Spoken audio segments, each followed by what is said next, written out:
আসসালামু আলাইকুম ওরহমতুল্লাহি ওবরাকাতুহ। ওয়ালাইকুম আসসালাম ওয়া রাহমাতুল্লাহি ওয়া বারাকাতুহু। সবাই কেমন আছেন? আলহামদুলিল্লাহ। আলহামদুলিল্লাহ, আল্লাহ ভালো রেখেছেন। যানজট যে অবস্থা, খুব মারাত্মক।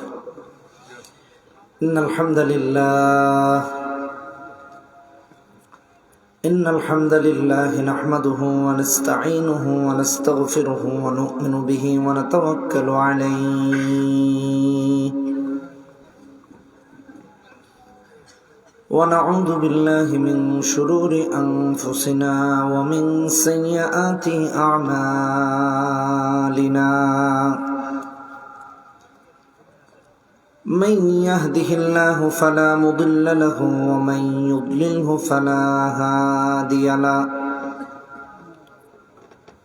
ونشهد أن لا إله إلا الله وحده لا شريك له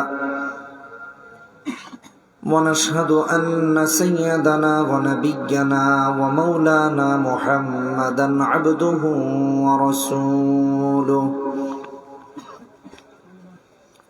أما بعد فقد قال الله تعالى في كلامه المجيد وفي فرقانه الحميد أعوذ بالله من الشيطان الرجيم بسم الله الرحمن الرحيم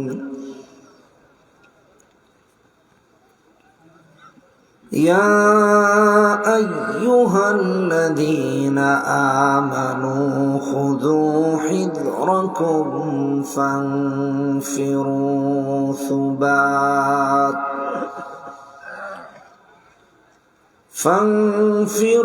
ثبات أو انفروا جميعا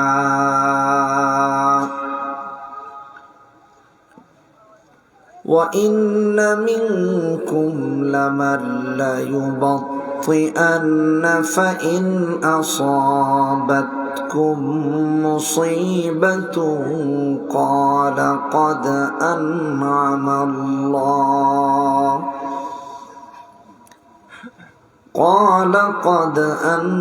الله علي إذ لم أكن معهم شهيدا ولئن أصابكم فضل من الله ليقولن كأن لم تكن بينكم وبينه مودة يا ليتني كنت معهم فأفوز فوزا عظيما فليقاتل في سبيل الله الذين يشرون الحياة الدنيا بالآخرة ومن يقاتل في سبيل الله فيقتل أو يغلب فسوف نؤتيه أجرا عظيما وما لكم لا تقاتلون في سبيل الله والمستضعفين من الرجال والنساء والولدان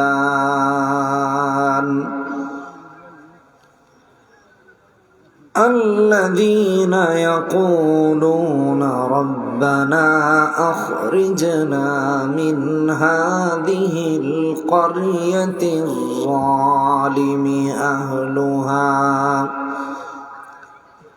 واجعل لنا من لدنك وليا واجعل لنا من لدنك نصيرا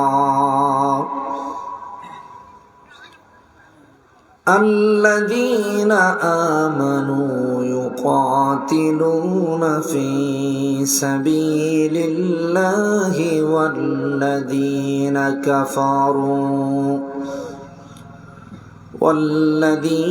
كفروا يقاتلون في سبيل الطاغوت فقاتلوا أولياء الشيطان إن كيد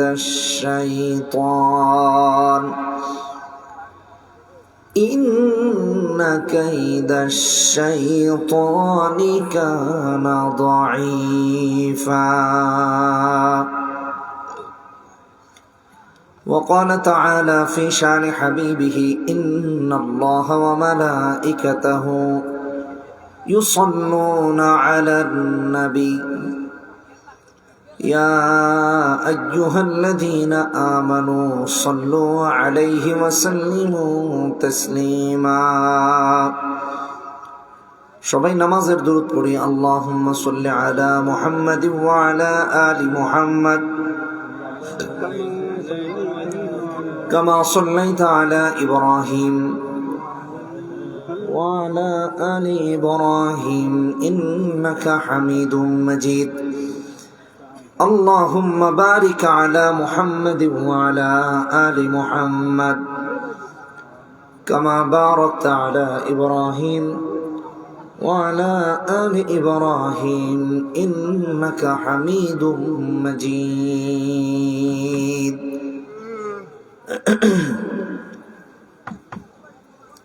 সদাকাল্লাহুল আযীম। কোনাপাড়া জামে মসজিদ,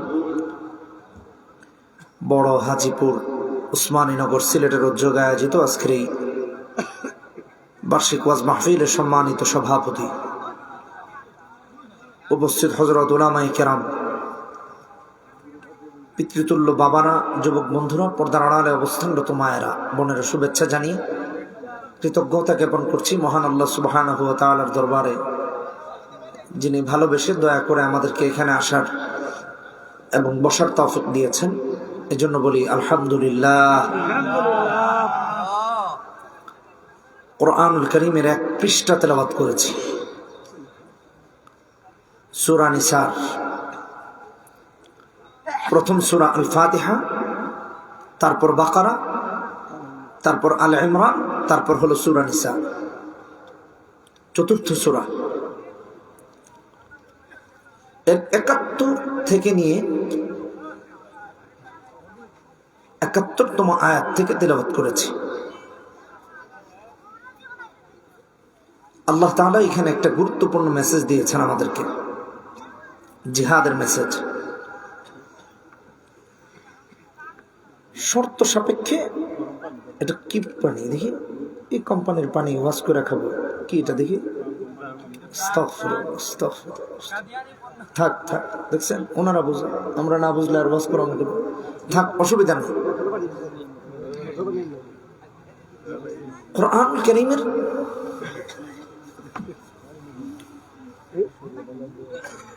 একটা আয়াত, একটা রুকু পুরো তেলাওয়াত করেছি, এক পৃষ্ঠা ব্যাপী। লাগবে না পানি, এত পেরেশানি করতে হবে না, অসুবিধা নেই। অসুবিধা হয়েছিল বলছিলাম, দরকার নেই। একটা রুকু তিলাওয়াত করেছি। এই রুকুতে আল্লাহ তাআলা জিহাদের কথা বলেছেন। কিসের কথা? বিগত দিনে জিহাদের নাম নিতে পারছেন? আমি নিয়েছি, বলেছি, কিন্তু জিহাদের কথা বললেই সন্ত্রাস ট্যাগ লাগিয়ে দেওয়া হতো, জঙ্গি বানিয়ে দেওয়া হতো।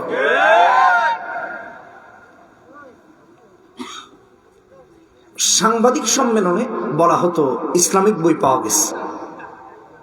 ইসলামিক বই পাওয়া গেলে সে তো মুসলিম। আবার বলা হতো ধর্মীয় বই পাওয়া গেছে, তাহলে সে ধার্মিক। জঙ্গি হয় কেমন? অস্ত্র নাই, বোমা নাই, মারামারি কাটাকাটি নিয়ে জঙ্গি হয়ে গেছে। আপনারা দেখেছেন র্যাব একটা স্টেটমেন্ট দিয়েছে, র্যাপিড অ্যাকশন ব্যাটালিয়ন, র্যাব। যত জঙ্গি ঘটনা ঘটেছে এর সবগুলো নাটক। এদেশের 90% মুসলমানকে চাপে রাখতে এ সমস্ত নাটক সরকার সাজাত, দিল্লির সুপরামর্শে, শ্বশুর বাড়ির পরামর্শে। তা না হলে কেন এগুলো করত? বিসমিল্লাহ।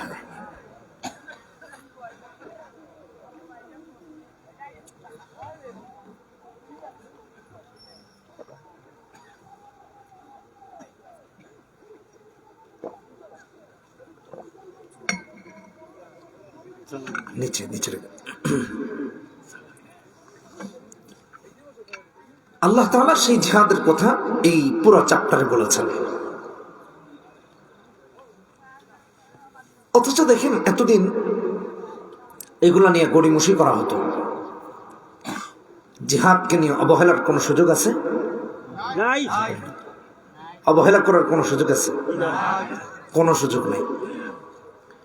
ইহুদি নাসারা ওরা জিহাদকে এজন্য ভয় পায় যে মুসলমানরা যদি অস্ত্র হাতে তুলে নেয় বিজয় ছাড়া বাড়ি ফিরবে না, হয়তো শহীদ নয়তো গাজী, বাঁচলে গাজী মরলে শহীদ, হিসাব তো শেষ। এজন্য ওরা ভয় পায়। আমাদেরকে দমানোর জন্য জিহাদকে জঙ্গি বলে ইসলাম এবং মুসলমানদের উপর চাপ প্রয়োগ করে ইসলাম থেকে আমাদেরকে দূরে রাখার অপচেষ্টা করে। এটা ইহুদি নাসারাদের ষড়যন্ত্র, আজকের না, বহু আগে থেকে। যাদেরকে উদ্দেশ্য করে এই জঙ্গি মঙ্গি বানানো শুরু করলো আফগানিস্তানকে, সেই আফগানিস্তান এখন পৃথিবীর উন্নত দেশ হয়ে যাচ্ছে, এমনকি ওদের কাছে স্বীকৃত। অথচ আমরা এখনো নাকি জঙ্গি রয়ে গেছি। কি বোকার সাগরে বাস করে।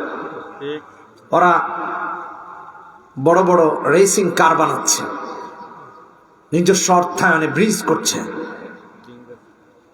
খাল খনন করছে, পৃথিবীতে অর্থনৈতিকভাবে সমৃদ্ধ হচ্ছে। আর আমরা খালি বিদেশে টাকা পাচার করছি, চুরি করছি, ব্রিজ কালভার্টের টাকা খেয়ে খেয়ে পেটে পাথর বানাচ্ছি, চুরি চামারি করতে করতে শেষ।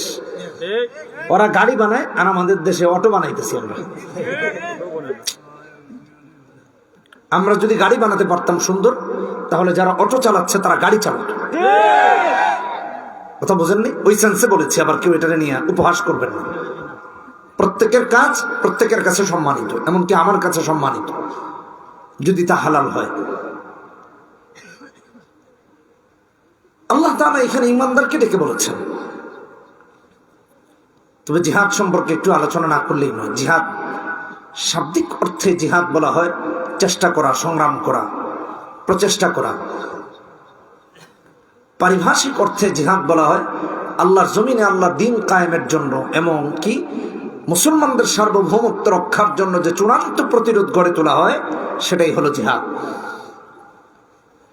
জিহাদের উদ্দেশ্য কি?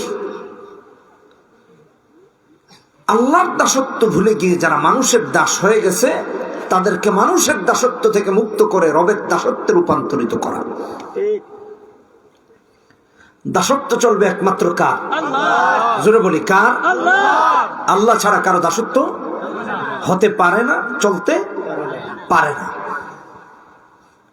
আল্লাহ তাআলা তাই বলেছেন এই আয়াতগুলোতে,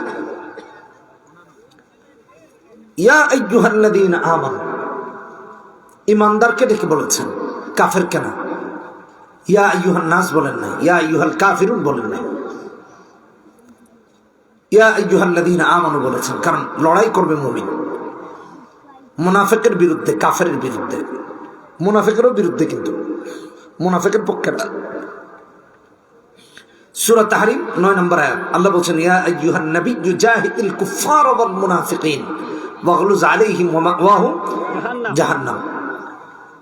মুনাফিকের বিরুদ্ধে লড়াই করেন হে আমার হাবিব নবীকে আল্লাহ তাআলা বলতেছেন। আল্লাহ তাআলা মুমিনকে ডেকে বলছেন, খুযু হিযরাকুম, সতর্কতা অবলম্বন করো, সতর্ক হতে বলেছেন। এই সতর্কতা কিভাবে? চোর আপনার বাড়ি যাবে, আগে নাকি ডাকাতি হতো চিঠি দিয়ে, এখন নাকি হয় চুরি করে, ডাকাতি করে, চিঠি দিয়ে ডাকাতি করে। মাঝে মাঝে দেখবেন হুমকি দেয় অমুককে তমুককে। তো আগে নাকি চিঠি দিয়ে ডাকাতি হতো। এখন চোর যদি আপনার বাড়িতে চিঠি পাঠায় যে হাজী সাহেব লন্ডন থেকে আসছেন, বাড়িতে আসবো রাতের বেলা,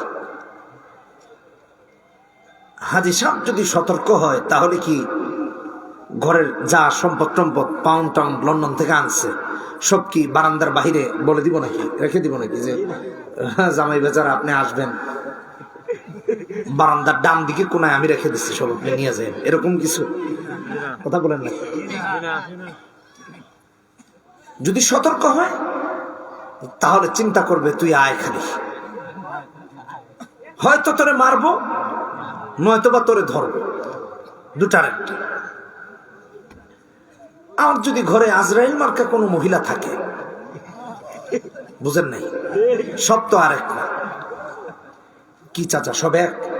চাচার তো অভিজ্ঞতা আছে। কত চাচা এখানে বসে আছে বাজে, চাচি গেটে দাঁড়ায় গেছে, খালি আসো আজকে।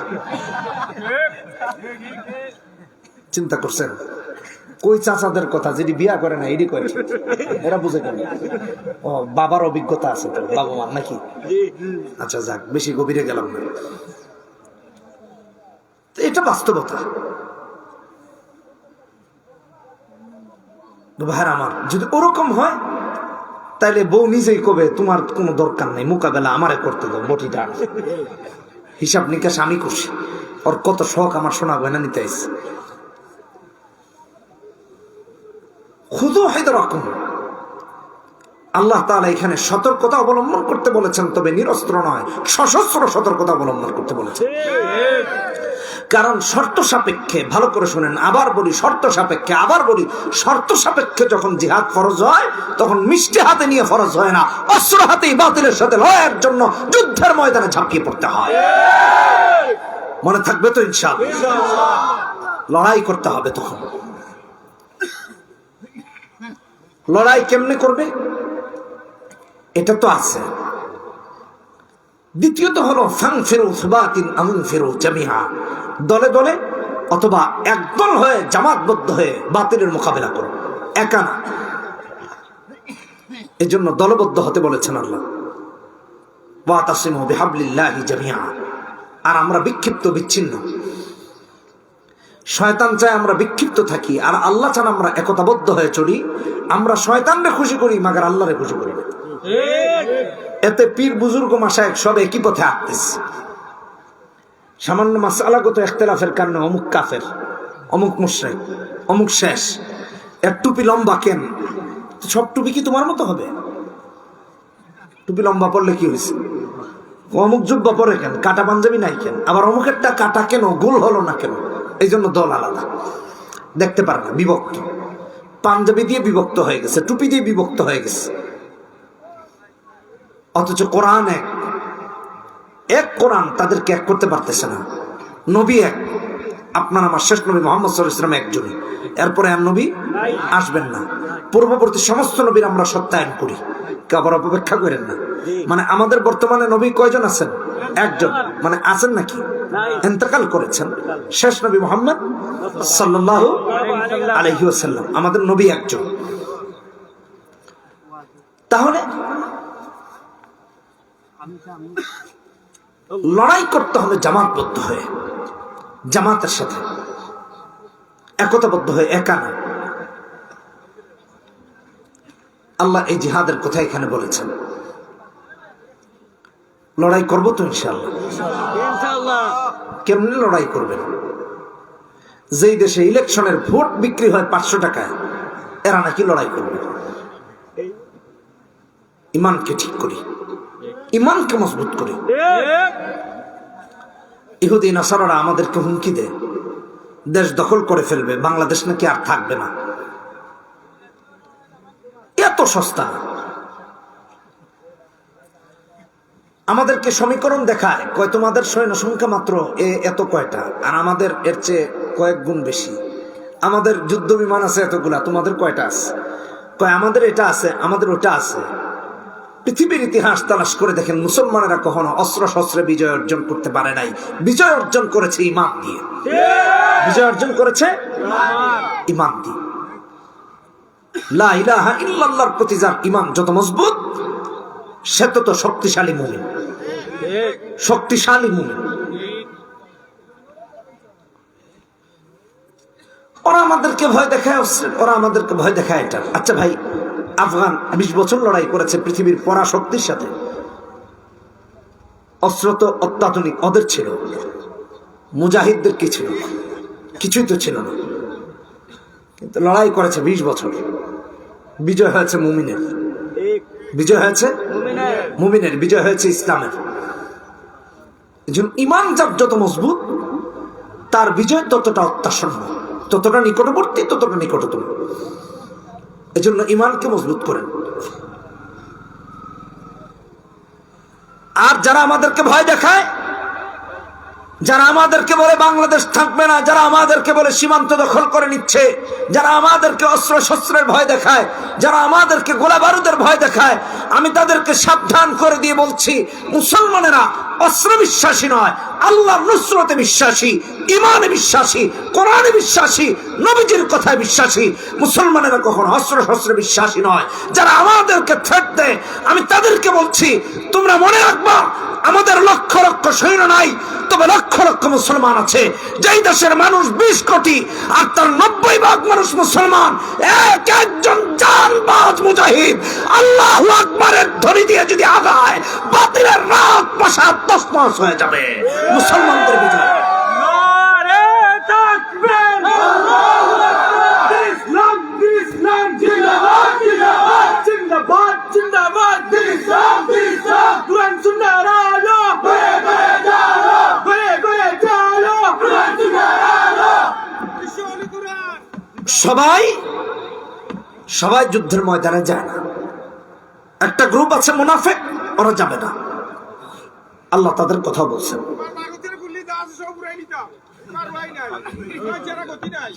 যেমন কোরআনে কারীমে আল্লাহ তাআলা সামনের আয়াতে বলতেছেন, 72 নম্বর আয়াত, ওয়া ইন্না মিনকুম লামান লায়ুবত্তিআন্না ফাইন আসাবাতকুম মুসিবা ক্বালা ক্বাদ আনআমা আল্লাহু আলাইয়া ইয লাম আকুম মাআহুম শাহীদা। যারা মুনাফিক ওরা যায় না, যে কোনো ইস্যু দাঁড় করিয়ে পিছু হটে, গড়িমসি করে। জিহাদের ময়দানে মুসলমানেরা যদি কোনোভাবে বিপর্যস্ত হয়, মুনাফিকরা বলে, দেখ না গিয়া বাঁচছি, আল্লাহ বাঁচাইছে। নাউজুবিল্লাহ। আল্লাহর রাস্তায় যে লড়াই করতে যায় না, তারা নাকি আল্লাহ বাঁচাইছে। ওটা তো শয়তান বাঁচাইছে, আল্লাহ লানত করেছেন, অভিশপ্ত সে। ভাইরা আমার, আমিও দেখেছি এই বিগত দিনে দেশের হাজার হাজার আলেমদেরকে গ্রেফতার করা হয়েছে চিরুনি অভিযান চালিয়ে। কি অপরাধ ছিল আলেমদের?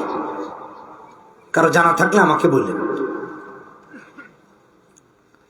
কতজন তার ছেলেকে বলছে, বাবারে দেখছস, তোরে বলছিলাম খতিব সাহেবের লোকে চলিস না, দেখ খতিব সাহেবের ধরে নিয়ে গেছে, তুই যদি চলতি তাহলে তোরে ধরে নিয়ে যেত। আল্লাহ বাঁচাইছে আমার পোলাটারে, মাথা হাতায়া দিতেছে। হক কথা বলে নাই, হকবাদীদের সাথে থাকে নাই, আল্লাহ আল্লাহ রসুলের কথা যারা বলেছেন তাদের সাথে থাকে নাই। আল্লাহ নাকি তার ছেলেরা বাঁচাইছে। আল্লাহ কি ঠেকা লাগছে তারে বাঁচানোর জন্য। নাউজুবিল্লাহ মিন যালিক। এগুলো মুনাফিকের বক্তব্য। যারা রাজপথে গিয়েছে হকের উপর ছিল, তারাই মুমিন। আর যারা হক হক্কানিয়তের বিরোধিতা করেছে, বিরুদ্ধাচরণ করেছে, তারা হলো মুনাফিক। কথা বলেন না কেন? ঠিক কিনা বেঠিক? মুনাফিক নয়? অবশ্যই মুনাফিক। মুমিন লড়াই করে, মুসলমান লড়াই করে কাফেরের বিরুদ্ধে, মুনাফিকের বিরুদ্ধে। মুনাফিক লড়াই করে না, ওরা পালিয়ে পালিয়ে বেড়ায়।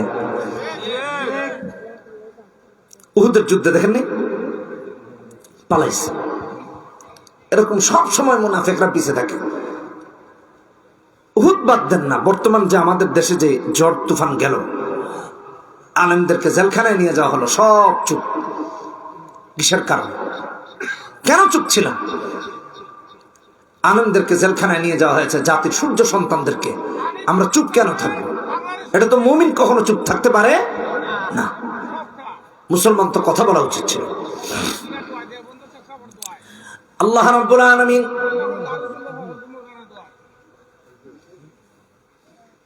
মুসলমানেরা যখন বিজয়ী হন তাদের অবস্থাও তুলে ধরেছেন। কোরআনে কারিমে বলেন, ওয়ালা ইন আসাবাকুম ফাদলুম মিনাল্লাহ লা ইয়াকুলান্না কাআন লাম তাকুম বাইনাকুম ওয়া বাইনা মাওয়াদ্দাতু ইয়া লাইতানি কুনতু মাআহুম ফাআফুযা ফাওজান আযীমা।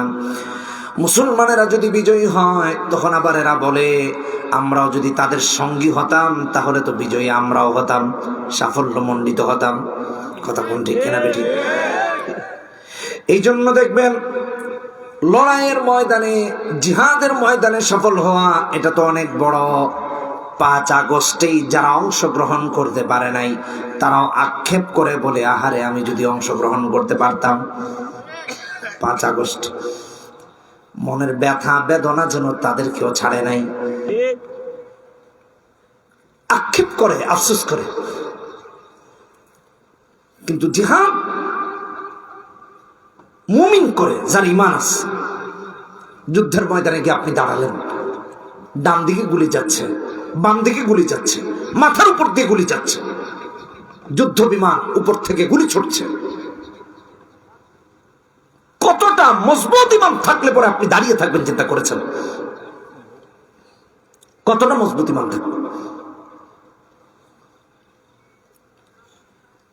এই জন্য আমার আল্লাহ সামনের আয়াতে বলেন, 74 নম্বর আয়াতে,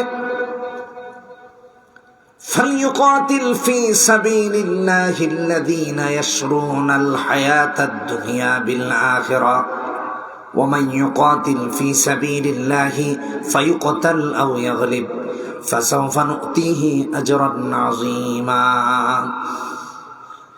আল্লাহর রাস্তায় লড়াই তারা করবে যারা আখিরাতের বিনিময়ে দুনিয়াকে বিক্রি করে দিয়েছে। দুনিয়ার পদের তার কাছে কোনো দাম নাই, দুনিয়ার চেয়ারের কোনো দাম তার কাছে নাই, ক্ষমতার কোনো দাম নাই, অর্থের কোনো দাম নাই, মিথ্যের কোনো দাম নাই, জায়গা সম্পত্তি রাজরানীর কোনো দাম তার কাছে নাই। তার কাছে একমাত্র দাম আছে রবের মোলাকাতের। এজন্য আমার আল্লাহ বলেন, ফামান কানা ইয়ারজু লিকা রাব্বিহি ফালইআমাল আমালান সালিহা ওয়ালা ইউশরিক বিইবাদাতি রাব্বিহি আহাদা। সেজন্য আমলে সালেহ করে। 110 নম্বর আয়াত সূরা কাহফ। আর আমল সালেহ জিহাদের চেয়ে বড় আর কি হতে পারে?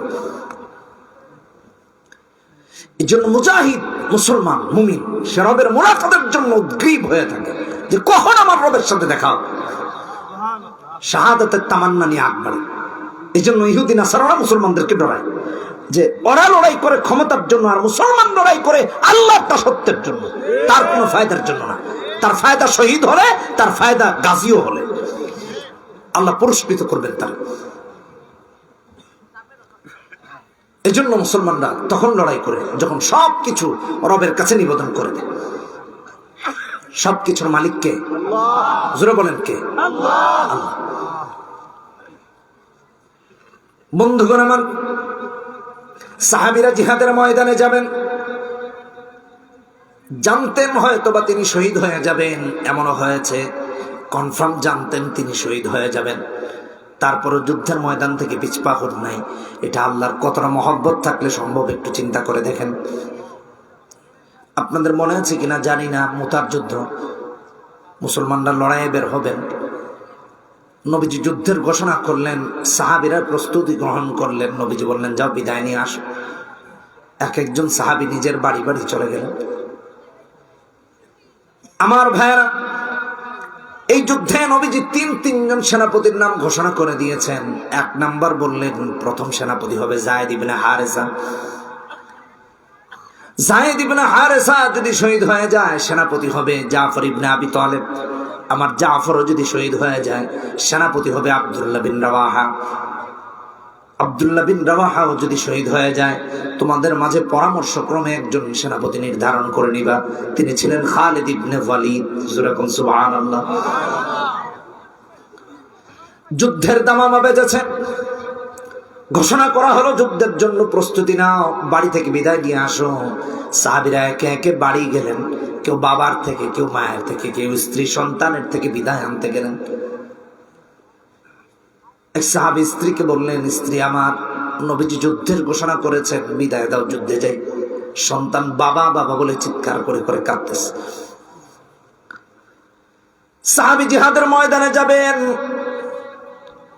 স্ত্রী স্বামীকে ভালোবেসে বিদায় দিয়েছেন, তবে বিদায় দেওয়ার সময় দোয়া করতেছেন, আল্লাহ আমার স্বামীকে আপনি গাজী বানায় ফিরে আইন। স্বামী দেখে বলে, স্ত্রী আমার,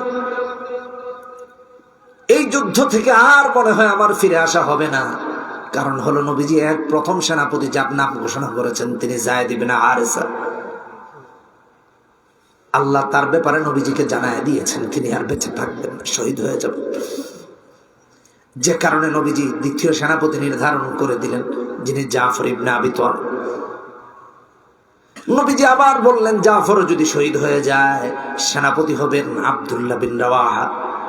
তিনজন সেনাপতি নির্ধারণ করে দিলেন, একজন না, দুইজন না, তিনজন। আবার বললেন, তিনজনে যদি শহীদ হয়ে যায়, তোমাদের মাঝে থেকে পরামর্শক্রমে একজন সেনাপতি বানাবা। তিনি খালিদ ইবনে ওয়ালিদ ছিলেন। স্ত্রী যখন দোয়া করে, আল্লাহ আমার স্বামীকে তুমি গাজী বানায় ফিরায় আনবা যুদ্ধের ময়দান থেকে, স্বামী ডাক দিয়ে বলে, স্ত্রী আমার, এমন দোয়া করো না যা নবীজির বিরুদ্ধে যায়। কারণ আমার পরেও নবীজি একজন সেনাপতির নাম উল্লেখ করেছেন। তার মানে হলো এই যুদ্ধ থেকে আমার আর ফিরে আসা সম্ভব হবে না। নিশ্চিতভাবে আল্লাহ রাব্বুল আলামিন নবীজিকে জানিয়ে দিয়েছেন যে আমি শহীদ হয়ে যাব, যে কারণে নবীজি আরেকজন সেনাপতির নাম ঘোষণা করেছেন। আমার আর ফিরে আসা হবে না গো স্ত্রী আমার, বরং দোয়া করো আল্লাহর কাছে জান্নাতে যেন তোমার সাথে রব আমার মোলাকাত করায়া দেন। সাহাবায়ে কেরাম অস্ত্র শস্ত্র নিয়ে যুদ্ধের ময়দানে ঝাঁপিয়ে পড়লেন, শত্রুর বিরুদ্ধে যুদ্ধ চালিয়েছেন। প্রথম সেনাপতি শহীদ, দ্বিতীয় সেনাপতিও শহীদ, তৃতীয় সেনাপতিও শহীদ। খালিদ ইবনে ওয়ালিদের হাত ধরে বিজয় এসেছে। আমার ভাইরা শহীদ হয়ে গেছে, জানতেন শহীদ হয়ে যাবেন, কিন্তু কখনো আল্লাহর ভয়ের চেয়ে মানুষের ভয়কে দিলে জায়গা দেন নাই। ঠিক কিনা বেঠি? সব থেকে বেশি কাকে ভয় করতে হবে? চিৎকার দিয়ে বলি, কারে? আল্লাহ। আমরা তো মানুষকে ভয় পাওয়া শুরু করেছি।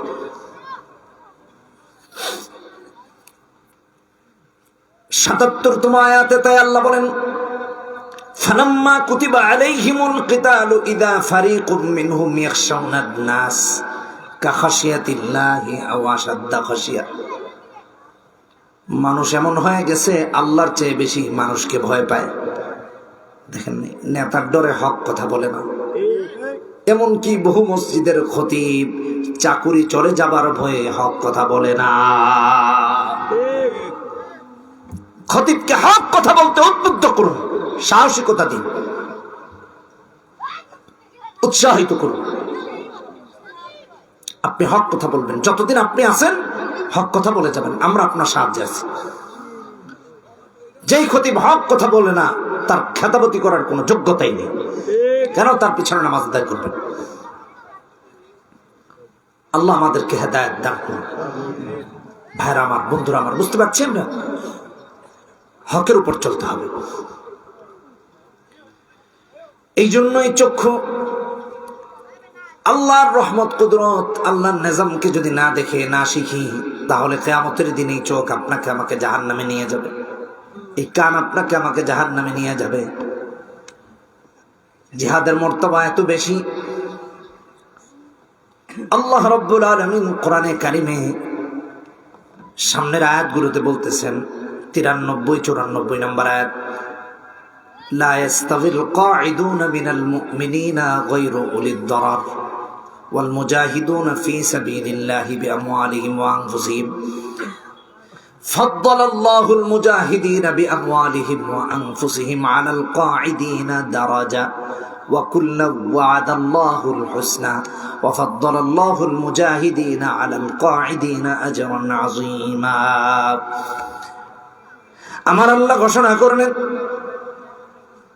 জান মাল নিয়ে যারা আল্লাহর রাস্তায় ঝাঁপিয়ে পড়ে তারা আর যারা যুদ্ধে না গিয়ে ঘরে বসে থাকে, দুজনের সমান মর্যাদা আমি রবের কাছে নয়। আল্লাহর রাস্তায় যে লড়াই করে, যুদ্ধে ঝাঁপিয়ে পড়ে, তার মর্যাদা আল্লাহর কাছে হাজার হাজার গুণ বেশি, তাকে আল্লাহ সম্মানিত করেন। রাসূলুল্লাহর একজন সাহাবী ছিলেন, আবু দাউদের হাদিসে এসেছে, আব্দুল্লাহ ইবনে উম্মে মাকতুম। মূলত নাম ছিল হুসাইন। নবীজি বললেন, হুসাইন, আজ থেকে তোমার নাম আব্দুল্লাহ। নাম হয়ে গেল আব্দুল্লাহ। ইতিহাসে তার নাম সোনালী অক্ষরে কিয়ামত পর্যন্ত লিপিবদ্ধ থাকবে। এই পৃথিবীবাসী শুনবে, দেখবে, পড়বে।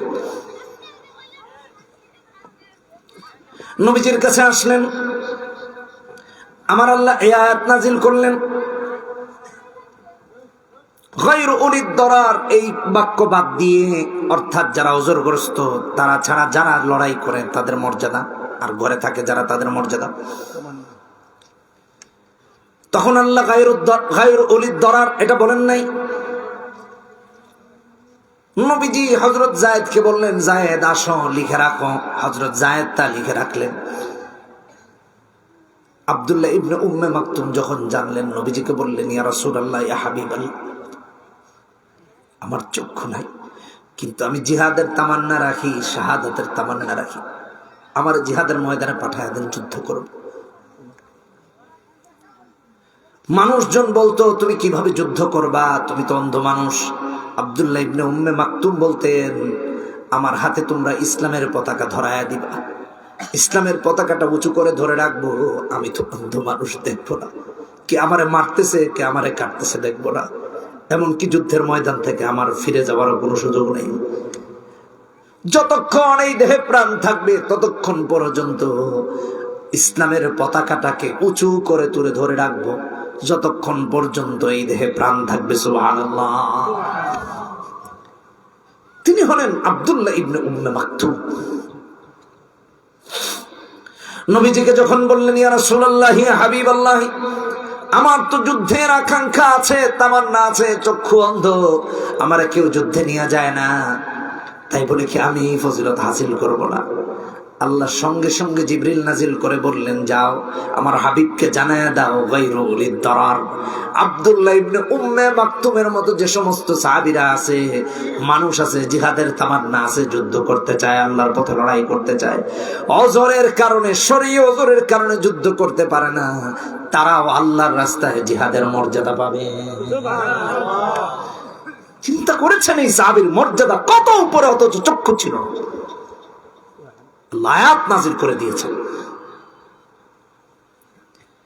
মর্যাদা কেন এত? ইবনে কাসির রাহিমাহুল্লাহ লিখেন, একবার আব্দুল্লাহ ইবনে উম্মে মাকতুম নবীজির কাছে এসে বললেন, ইয়া রাসূলুল্লাহ, ইয়া হাবিবাল্লাহ, আমার ঘর আর মসজিদে নববীর মাঝে তো অনেক দূরত্ব, মসজিদ আর ঘর অনেক দূরে, কিভাবে মসজিদে আসি? ইয়া রাসূলুল্লাহ, ইয়া হাবিবাল্লাহ, আবার মাঝখানে অনেক নোংরা জায়গা আছে, কোন বর্ণনায় আছে, আমি কি ঘরে বসে সালাত আদায় করতে পারবো কিনা? নবীজি বললেন, আব্দুল্লাহ রে, তুমি কি মসজিদের আজান ঘর থেকে শুনতে পাও নাকি? আব্দুল্লাহ ইবনে উম্মে মাকতুম বললেন, ইয়া রাসূলুল্লাহ, ইয়া হাবিবাল্লাহ, জি হ্যাঁ, শুনতে পারি। নবীজি বললেন, ঘর থেকে যদি মসজিদের আজান শুনতে পাও, ঘরে সালাত আদায় করার অনুমতি নাই, সঙ্গে সঙ্গে আজান শোনার পরে মসজিদে চলে আসবা, মসজিদে এসে সাহাবী এবং রাসূলের সাথে জামাতে সালাত আদায় করবা, ঘরে আদায় করা যাবে না। অন্য বর্ণনায় আছে, নবীজি জিজ্ঞেস করলেন, আব্দুল্লাহ ইবনে উম্মে মাকতুম, তুমি কি ইকামত শুনতে পাও নাকি? তিনি বললেন, জি হ্যাঁ ইয়া রাসূলুল্লাহ। নবীজি বললেন, তাহলে ঘরে সালাত আদায়ের তোমার অনুমতি নেই, মসজিদে আসবা। তিনি মসজিদে এত কষ্ট করে, দু চাক না থাকার পরেও কষ্ট করে করে মসজিদে এসে নামাজ আদায় করতেন। সুবহানাল্লাহ। তিনি ছিলেন আব্দুল্লাহ ইবনে উম্মে মাকতুম। এই জন্য তার মর্যাদা এত বেশি ছিল। শুধু তাই না, এখন তো আমাদের চোখ আছে ভালো, কোরআন পড়তে পারি না, কিন্তু আব্দুল্লাহ ইবনে উম্মে মাকতুম চক্ষু দুটো অন্ধ ছিল, জন্মান্ধ হওয়ার পরেও কোরআন যিনি দেখতে পারেন নাই তিনি কোরআনের হাফেজ ছিলেন। কোরআনের হাফেজ। শুধু তাই না আমার ভাইরা, রব্বুল আলামিন যখন নির্দেশ দিলেন মক্কা ছেড়ে মদিনায় চলে যাও হিজরত করে, যারা প্রথম গিয়েছেন তার একজন হলেন আব্দুল্লাহ ইবনে উম্মে মাকতুম, দ্বিতীয় হলেন মুসাব ইবনে উমাইর। সবার আগে এই দুজন নিজের মাতৃভূমি ছেড়ে দিয়ে মক্কা থেকে মদিনায় হিজরত করেছেন আল্লাহর জন্য, ইসলামের জন্য, দ্বীনের জন্য, অথচ চোখে দেখতে পারতেন। সুবহানাল্লাহ বলি। এই জন্য তার মর্যাদা আকাশ চুম্বি। মদিনায় গিয়ে কোরআন প্রশিক্ষণ দেওয়া শুরু করে দিয়েছেন। আর আমাদের চোখ আছে, আমরা দেখে কোরআন পড়তে পারি না, চক্ষু থাকার পরেও। আল্লাহ আমাদের হেদায়েত দান করুন। এই চোখ কি কাজে আসবে? এই চোখ আপনাকে আমাকে জাহান্নামে নিয়ে যাবে, যে চোখ আল্লাহর পথে কাজে আসে না। আব্দুল্লাহ ইবনে উম্মে মাকতুম এমন সাহাবী, অন্ধ ছিলেন। একটু মনোযোগ দিয়ে শুনেন, ভালো করে বুঝেন। একবার রাসূলুল্লাহর কাছে এসেছেন সাল্লাল্লাহু আলাইহি ওয়াসাল্লাম। নবীজি বড় বড় কাফের লিডারদেরকে ইসলামের দাওয়াত দিচ্ছেন, কুরাইশ নেতাদেরকে। নবীজি খুব বিজি সাল্লাল্লাহু আলাইহি ওয়াসাল্লাম। আব্দুল্লাহ ইবনে উম্মে মাকতুম সব সময় দ্বীনকে শিখতে চাইতেন, ইসলামকে শিখতে চাইতেন। আল্লাহ কি নাজিল করেছেন কোরআনের তা জানতে চাইতেন, শিখতে চাইতেন, মুখস্থ করে নিতেন। নবীজির কাছে এসেছেন, এসে বললেন, ইয়া রাসূলুল্লাহ, ইয়া হাবিবাল্লাহ, আল্লাহ আপনাকে যা শিক্ষা দিয়েছেন আমাকে শিক্ষা দিন, আমি শিখতে চাই। নবীজি অন্যান্যদের ইসলামের দাওয়াত দেওয়া নিয়ে ব্যস্ত, আব্দুল্লাহর সাথে আর কথা বলতে পারেন নাই, তার বিষয়টা আর ভালো করে শুনেন নাই।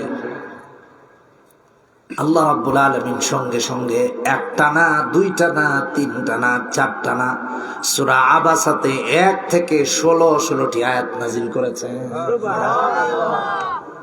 আবাসা ওয়া তাওয়াল্লা আন জাআহুল আ'মা ওয়া মা ইউদরিকা লাআল্লাহু ইয়াযাক্কা আও ইয়াযাক্কারু ফাতানফা'হু যিকরা আম্মা মান ইস্তাগরা ফাআনতা লাহু তাসাদ্দা। একটা না 16টা আয়াত নাযিল করেছেন। সুবহানাল্লাহ। কত বড় মাপের সাহাবী, চিন্তা করেছেন? জিহাদের আগ্রহ তার এত বেশি ছিল যে জিহাদের ওয়াজ করতেছে, যুদ্ধে যেতে চাইতেন, চোখ নাই, যুদ্ধে যেতে চাইতেন। চিন্তা করা যায়? এই জন্য মুমিনের শাহাদাতের স্পৃহা আব্দুল্লাহ ইবনে উম্মে মাকতুমের মতো থাকা চাই। সাহাবীরা লড়াই করেছেন, যুদ্ধ করেছেন, শহীদ হয়েছেন, ইসলামের পথে লড়াই করেছেন।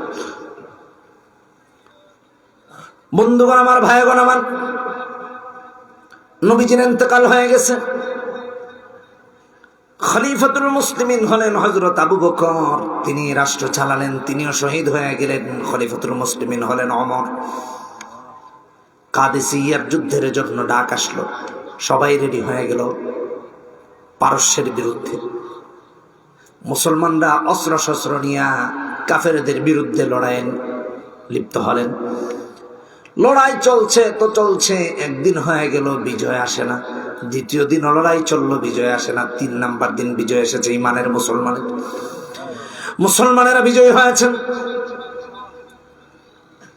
এই যুদ্ধের মধ্যে আব্দুল্লাহ ইবনে উম্মে মাকতুম বললেন, আমাকে ইসলামের পতাকা দাও, আমি ইসলামের পতাকাটাকে উঁচু করে ধরে রাখবো, যতক্ষণ না শহীদ হব ততক্ষণ পর্যন্ত উঁচু করে ধরে রাখবো।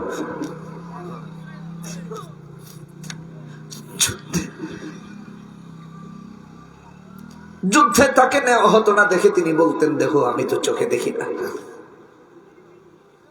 জিহাদের ময়দান থেকে আমার যাওয়ার কোনো সুযোগ নেই, যতক্ষণ থাকবো ইসলামের পতাকাকে উঁচু করে ধরে রাখবো। এই দেহে যতক্ষণ প্রাণ থাকবে ততক্ষণ পর্যন্ত ইসলামের জন্য পতাকা উঁচু করে ধরে রাখবো, শহীদ না হওয়া পর্যন্ত থাকবো।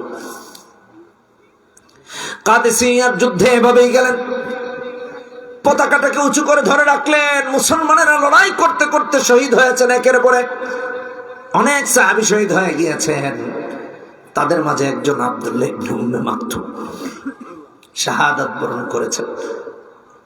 যুদ্ধ শেষ হওয়ার পর মুসলমানরা সাহাবীদের দেহ তালাশের মাঝে লিপ্ত হয়ে গেলেন।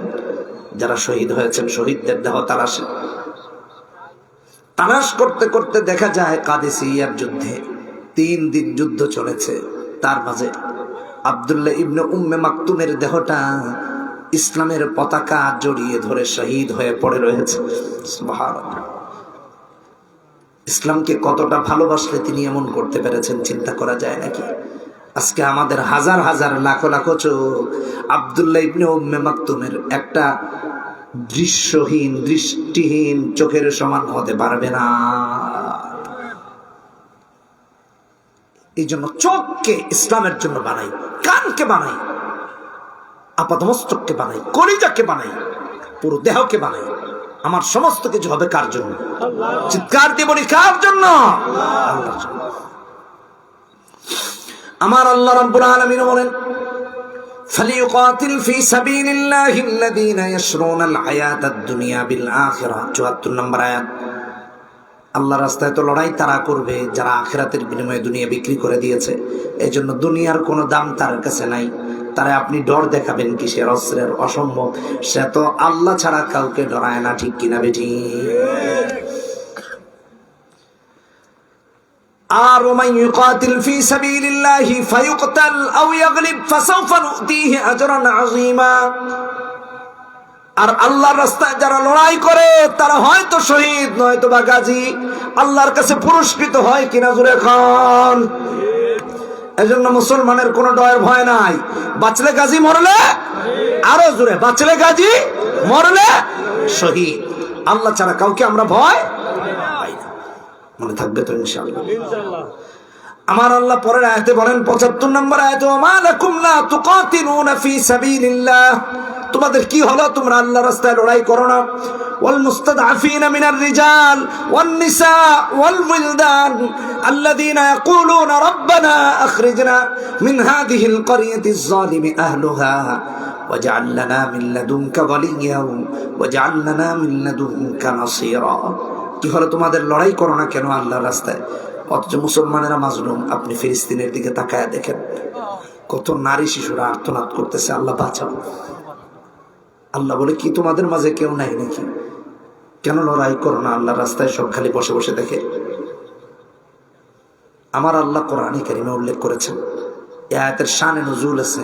ইবনে কাসির রাহমাতুল্লাহি আলাইহি লিখেন, আব্দুল্লাহ ইবনে আব্বাস এমনকি তার মা, ওনারা মক্কায় রয়েছেন, বাকিরা হিজরত করে মদিনায় চলে গেছেন, আরো কিছু সাহাবী মক্কায় অবশিষ্ট রয়েছেন। নামাজ আদায় করতে গেলে আবু জাহেল আবু লাহাবরা বাধা দেয়, কোরআন তেলাওয়াত করতে গেলে বাধা দেয়, ইসলাম পালন করতে গেলে যখন বাধা দিতে লেগেছে, তারা আল্লাহর কাছে অভিযোগ দায়ের করে বলেন, আল্লাহ রব্বানা আখরিজনা মিন হাযিহিল ক্বরিয়াতিজ যালিমি আহলুহা। যেই জনপদের সমস্ত অধিবাসীরা জালেম, এখান থেকে আমাদেরকে উদ্ধার করেন, বাঁচান। এই জন্য আমার আল্লাহ বলেন, মা লাকুম লা তুকাতিলুনা ফি সাবিলিল্লাহ। তোমাদের কি হয়েছে? তোমরা লড়াই করো না কেন? অথচ অসহায় নারী, পুরুষ, দুর্বল সন্তানরা আহাজারি করতেছে, অধিবাসীরা জালেম হয়ে গেছে বলে। আজকে দেখেন ফিলিস্তিনের অবস্থা। ফিলিস্তিনের নারী, শিশু, পুরুষ, বৃদ্ধ, বৃদ্ধা সবাই বলতেছে, আমাদেরকে বাঁচাও, আমাদের উপর জুলুম হচ্ছে। তাম পৃথিবীর মুসলিম শাসকেরা কাফের মুশরিকদের দালালিতে ব্যস্ত হইয়া মুনাফিকের রূপান্তরিত হয়েছে, ইমানদার নাই। নয়তো বা একটা হুঙ্কার দিলে ফিলিস্তিনের যুদ্ধ বন্ধ হয়ে যায়। দুবাইতে গিয়েছি একদিন জুমার নামাজের জন্য, আমরা অপেক্ষমান। জুমার নামাজ যাব, পেটে ক্ষুধা লেগেছে, খাবার খুঁজতেছে, হালাল খাবার। তো পরে বাংলাদেশি কয়েকজন ভাইয়ের সাথে দেখা, জিজ্ঞেস করলাম, কি ভাই আজকে জুমার দিন, মুসল্লিরা কই? রাস্তায় মুসল্লিরা যাবে, দেখা যাবে যে জুমায় যাচ্ছে, যেটা আমাদের দেশে দেখি আমরা। বলতেছে, ভাই বললেন না, জুমা বারো কাজের দিন, কাজের দিন। আমরা জানি এই দেশ মুসলমানের দেশ, জুমাবার কি বন্ধ দিতে পারতো না? বলে, জানেন না, যখন থেকে এই দেশকে পরিচালনার দায়িত্ব ইসরায়েল এবং দিল্লির কাছে গিয়েছে, তখন থেকে ওরা জুমাবারকেও কাজের দিন ঘোষণা করেছে, যাতে করে মুসলমানরা নামাজ ঠিক মতো আদায় করতে না পারে। আপনি জিজ্ঞেস করে দেখেন, দুবাই যারা গিয়েছেন বা দেখেছেন, বর্তমানের কথা বলতেছি। কোথায় আছে চিন্তা করে। ইহুদিরা চালায় মুসলমানের দেশ। জুমার নামাজ যেন ঠিক মতো আদায় করতে না পারে, তাই এটাকে কাজের দিন ঘোষণা করছে। কোথায় আছে? এরা লড়াই করবে কিভাবে মুসলমানের পক্ষে? এদের ক্ষমতাই তো টিকে আছে ইহুদি নাসারার অনুকম্পা আর অনুগ্রহের কারণে। ওরা মনে করে, বিশ্বাস করেন, ওরা যদি আল্লাহর উপর তাওয়াক্কুল করত, ওদের রাজত্ব আল্লাহ তাআলা স্থায়ী করে দিতেন, সারা পৃথিবী শাসন করত মুসলমানের। মুনাফিকের কাছে হেরে গেছে। অসহায় মুসলমানরা আক্ষেপ করে আর বলে, রব্বানা আখরিজনা মিন হাদিহিল ক্বরিয়াতি যালিমি আহলুহা ওয়াজআল লানা মিন লাদুনকা ওয়ালিয়া ওয়াজআল লানা মিন লাদুনকা নাসীরা। আয় আল্লাহ, আমাদের জন্য একজন সাহায্যকারী পাঠান, আমাদের জন্য একজন অভিভাবক বানায় পাঠান। আরে ফিলিস্তিনের মুসলমানরা কত কেঁদেছে। আচ্ছা, ফিলিস্তিনকে এক পাশে রাখি, বিগত 17 বছর আলেমরা দেশের জানি নির্যাতিত হয়েছে। কত আলেমরা ফোন করে বলতো, হুজুর এই দেশে কি শেখুল হাদিসের অভাব আছে নাকি, পীরের কি অভাব আছে নাকি, এই দেশে কি বুজুর্গের অভাব আছে নাকি? ভালো করে বুঝছেন, এত কিছুর অভাব না থাকা সত্ত্বেও একজন আলেমের অভিভাবক খুঁজে পাওয়া গেল না কেন? একজন মানুষকে বলতে দেখা গেল না কেন, আমাদের আলেমরা জেলখানায় কেন, তাদেরকে মুক্তি দাও। কতজন ফোন করে করে কান্না করতো, হুজুর আমাদের কি কেউ নাই আল্লাহ ছাড়া? সব কিনে ফাঁকিতে ভরে গেছে নাকি? আবার কতজন আলেমদের বিরুদ্ধে নাম থানায় দিয়ে আসতো, যে হুজুরে ধরে লিস্ট করে করে, এলাকার সভাপতি, সেক্রেটারি, ক্যাশিয়ার, সদস্য, সহসভাপতি। দেখা হবে কিয়ামতের দিন, কথা কোন ঠিক কিনা বেঠে? তোমরাও দাঁড়াবো, আমরাও দাঁড়াবো। সমস্ত মুনাফিকের হিসাব সেদিন হবে। পই পই করে হিসাব দেওয়া লাগবে। ভাইরা আমার, এই জন্য দল হইবে কয়টা জুড়ে বলেন? 76 নম্বর আয়াতে আল্লাহ বলেন, আল্লাযীনা আমানু ইউকাতিলুনা ফী সাবিলিল্লাহ। যারা মুমিন তারা লড়াই করে আল্লাহর রাস্তায়, আর যারা কাফের তারা লড়াই করে তাগুতের রাস্তায়, শয়তানের রাস্তায়। ঠিক কিনা বেঠিক জোরে বলেন? আমাদের লড়াই কার জন্য হবে? অথচ লড়াই করে ইহুদিদের জন্য, নাসারার জন্য, তাগুতের জন্য। এই লড়াই মুমিনের না, এই লড়াই কাফেরের, এই লড়াই মুশরিকের। ফাকাতিলু আউলিয়া আশ-শাইতান ইন্না কাইদাশ শাইতানি কানা দাঈফা। আমার আল্লাহ বলেন, শয়তানের পক্ষে যারা লড়াই করে, শয়তান যে সমস্ত চক্রান্ত করে, এগুলো নিতান্তই দুর্বল। কথা কোন ঠিক কিনা বেটি? 17 বছরের এত শক্তিশালী সরকার 45 মিনিট নাকি সময় পায়নি, দেখলাম পত্রপত্রিকায় দেখছি। অসুবিধা নাই, আপনারা সরকার হন, আল্লাহর নাফরমানিতে লিপ্ত হলে এমনই হবে। কথা কোন ঠিক কিনা বেটি? আল্লাহকে ভুলে যায় না, আল্লাহকে মনে রাখেন। এই জন্য আমার আল্লাহ বলেন, ইন্না কাইদাশ শাইতানি কানা দাঈফা। শয়তানের চক্রান্ত আল্লাহ রাব্বুল আলামিনের কাছে সব একেবারে তুচ্ছ, এর কোনো দাম নাই। আমার আল্লাহ যখন চান ছাড় দেন, কিন্তু যখন চান না তখন আর ছাড় দেন না। ছাড় দেন, ছেড়ে দেন না, ধরেন। এই জন্য ভাইরা আমার, ইমান আনবো কার উপরে? ইমান যখন শক্ত হবে, মুনাফিকের যখন থাকবে না, তখন বিজয় হবে কার? মুসলমানের। বিজয় হবে কার? মুসলমানের। মনে থাকবে তো ইনশাআল্লাহ? মনে থাকবে তো ইনশাআল্লাহ? কার কার মনে থাকবে? হাত তুলে আল্লাহকে দেখা দিই, বলি, হে আল্লাহ, ওয়াদা করতেছি যতদিন বেঁচে থাকবো ইমানের উপরে থাকবো, কোরআনের উপরে থাকবো, সুন্নাহের উপরে থাকবো। হে আল্লাহ, আজকের এই গভীর রাতে, রাত 1টা বাজে, রাত কয়টা বাজে? প্রায় 1টা বাজে।